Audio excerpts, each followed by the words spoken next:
બાબાજી, આજે હું તમને એક વાત કહું, સાંભળો.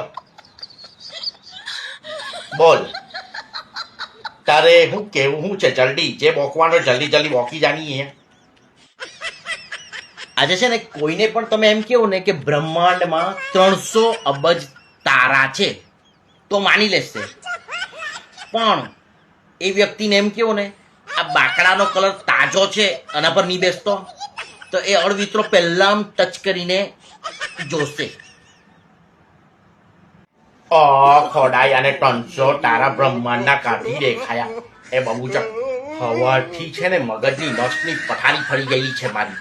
આ રોજીની પેલી બેનપણી છે તે ઉન્નતિ, હવાથી એક દાંત વગરની બોખી ડોહીના ફોટા અને વિડીયો મારા ઇન્સ્ટાગ્રામ પર આ મૂક બે મૂક કરે કંટાળી ગયેલો છે ને આટલું એમાં 300 તારાવાળી વાત લાવ્યો કાઢી બધી. કઈ બોખી ડોસીની વાત કરું યાર, બ્રહ્માંડના તારાની વાત કરું ને બાવાજી આ ડોહી બોખી એ શું યાર. હવે મારા પ્રોબ્લેમનું નિરાકરણ તું લાવી શકે? આ પેલી ઉન્નતિ પેલી બોખી ડોહીના વિડીયો મારા મોબાઈલમાં ને ઇન્સ્ટાગ્રામ પર કેમ મૂક કરે? તને ખબર હોય તો મને જરાક હેલ્પ કરની.